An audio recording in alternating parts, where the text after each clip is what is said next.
During the legalization fight in Colorado, when it came to marijuana, opponents would make the argument that this would encourage more young people to do drugs. However, data from the biennial Healthy Kids Colorado survey shows that that might not actually be the case. According to the survey in 2013, 20% of high school students admitted to using marijuana in the preceding month, and 37% answered that they had done it at some point. Okay. Now, the 2011 survey found that 22% used the drug within the last month and 39% at some point in their lives. So, as far as we know, it shows that there's a drop. It's not a huge drop, but it's a drop. Well, so far, what do you guys think? I think it's good news. I mean, it's not. I'm kind of surprised in a way. I wouldn't have necessarily expected a drop. I would have just expected it to stay roughly the same. I maybe would have seen an increase in the overall number of people who might have used it at some time, but just try it because now it's legal, and they try it, and that's that, and they won't kind of become a consistent user. But I don't think. I mean, people on both sides of the argument, people who are strongly for the legalization of marijuana, with all the caveats that come with it, and those who are strongly against it, they're going to kind of criticize or champion this particular study. And it is just one study, and I don't think there's enough to go on to make any serious claim about the legalization of marijuana and the effects it will have on the youth population. But overall, I just think it's a good story at the end of the day. John? Marco Rubio? Okay, so we actually did this in the beginning, and I don't know why you called me Marco Rubio, but we actually did this in the beginning. Awkward water sipping. Oh. We actually did this when we were making predictions on what would happen in legalization, and I just want to say it turns out that Americans and Portuguese are both humans, and they react to certain laws the same way. When the Portuguese legalized all drugs, decriminalized all drugs, youth usage actually went down, and I remember people on this panel predicted the same thing would probably happen in Colorado. It's basic logic. Yeah, sure, high school kids drink, but you have to. It's a pain in the ass to drink if you're a high school kid. You got to find a liquor store willing to risk their license or an older person to buy alcohol for you. When you legalize something, you put a barrier. I don't know about you guys, but when I went to high school, I was offered marijuana multiple times a day in high school because the dealers were where the customers were. But when you legalize and you put an age restriction on it, it's harder to obtain. I'm sure some kids will get marijuana just like some kids buy a bunch of alcohol to have a party here and there, but the overall usage will go down for youths. And if Portugal and Amsterdam are are predictive measures, then adult usage will go down after 3 to 4 years. So to me, this is obvious and a positive, and it just proves that we should legalize this stuff. Your kids will stop using it. Yeah, I mean, I went to a private boarding school, so there wasn't marijuana on tap, as appears to be at Sean's high school. But, I mean, I was speaking about kind of legalizing things. Do you think that if they lowered the legal drinking age in America down to 18, that the number of people saying, or the number of young people saying, oh, I haven't had a drink at all, sort of thing, which would have been kind of technically breaking the age at the age of 18. If they legalized it, do you think that number would kind of increase or decrease? No, it would probably stay the same because 18-year-olds in America are drinking alcohol, and I know that would be a shocker to kind of some evangelical, puritanical crazies out there. I mean, these numbers, I imagine year on year that kind of, I mean, the numbers have been kind of 25%, 22%, 20%. I imagine they'll probably hover around kind of the mid-20s or the mid-teens, and it will probably stay around that sort of area. I don't think it's going to be a huge problem. And I mean, there's already been studies showing it's been a huge boost to the Colorado economy. I think it's something like $4 million within the first month, something like that. Somebody will probably kind of quote me correctly on that later. But and not to mention the huge drop in enforcement. By the way, they're saving a lot of money. Exactly. I just want to point out to Stephen's point. It's a good point, but it's not a great point for this reason about if you lower the drinking age to 18. Like, first of all, I'm totally in favor of the drinking age being 18.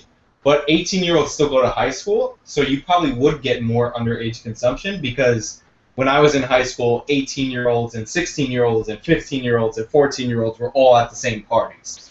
So, like, you probably would get more instances of underage drinking if it was 18. That being said, I'm still totally in favor of it. And, like, when we're talking about this story in this context, marijuana's at 21. I wish it was at 18 too, but it's at 21, and youth usage still goes down because it's a pain in the ass. It really is a pain in the ass. I've done this a shit ton of times when I was younger. It was a pain in the ass every time. To stand outside of a store and ask somebody to buy liquor for you over and over and over again until one person's like, sure.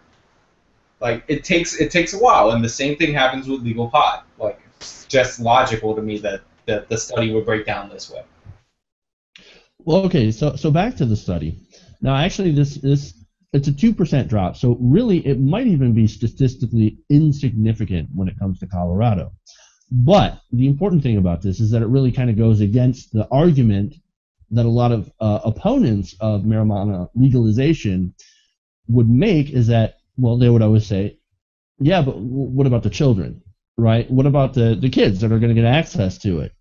And so that really kind of, like, this whole thing, even if it's not a statistically significant drop, it's also not an increase. So more younger people are not doing it. So, once again, it flies in the face of that whole argument. And it makes the case that if you legalize it, as Sean said, regulate it, put some age limits, some barriers on it, as well as educate people, because that's what they also did, you end up getting better results. And I want to point out two things. The first is that trying it, to me, is different from, like, a daily user. When I was in high school, there were a bunch of daily users, but there are people who have had alcohol on occasion, right? Like, that's perfectly normal. But, like, the daily users, like, I would like to see a breakdown of those kind of statistics, because I assume that probably went down a little bit. But what's weird, though, is that we have studies and science and facts, but when I watch Bill O'Reilly's show, I like, marijuana's exploding. Everybody's using it, especially black people. And marijuana is actually destroying all black communities. I don't know if you know this. And in Colorado, there's, like, no black people left. They've all actually died. Because they injected one marijuana and their head exploded. I think one interesting thing about the story, and just how these sort of stories will be covered in general when more statistics come available, is that it's kind of a lot. No matter where you read the reports, it's that kind of the number of people who are doing this. Kind of, you get the sense that the way it's written is that the number of people who are doing this bad thing is decreasing. Kind of less people are doing pot, and it's almost phrased as if it's kind of fewer people are doing this bad thing. And the thing is, marijuana isn't a bad thing. It's not a good thing. It's just a thing that kind of people do within society. It's like drinking, it's like driving, it's like getting married. It's just one of those things that happens in society. And I just thought, I don't know if, Jeff, you're going to go on to the guys who kind of are quoted later on the article, but one of the people who are against kind of this study and saying, we should completely ignore it, it was Kevin Sabat, who's a co-founder of the Anti-Legalization of marijuana in Colorado. He says that no statistician would interpret this as being a decline in terms of the numbers. And when you look at the Colorado high school pot use, kind of in 2009, 25%, 2011, 22%, and 2013, 20%. I'm an academic doing a PhD, and I may not be technically a statistician, but I would see that as a decline going from 25% to 22% to 20%. Now, whether that's a theme, an recurring theme, but just those three kind of numbers, that's a decline, and I don't know how he can argue against that. It seems nonsensical what he said. Especially when they claim that it's going to lead to more use, which it obviously is not. This guy's ridiculous. He doesn't know how to pull an argument out of his ass, because he goes completely against the fact. But once again, the guy probably has reefer madness. That would be my guess. Because there's no other way where you can just ignore stats and facts that show this You have to be stupid. You have to not know how to read, or do math, or do anything. It's not necessarily the other option is it's either stupidity or it's just willful ignorance, that they see the facts, they understand them, they understand what it means, and it means that society is changing in a way that people like Bill O'Reilly don't like, and so that's why they're just going to ignore the facts and say the complete opposite or things that are counterintuitive because they don't like change. That's why they are conservatives, and I know that's quite a large generalization and catch-all term, but that's kind of what conservatism means. It means keeping things the same, and they don't like things changing, and legalizing pot is one change that's going to happen in American society. It's going to happen in the UK eventually, I believe. It's already happened in Portugal. It's going to happen in the rest of Europe eventually. And one day it'll eventually happen around the world. It's just a matter of time, and they're fighting against the tide of change.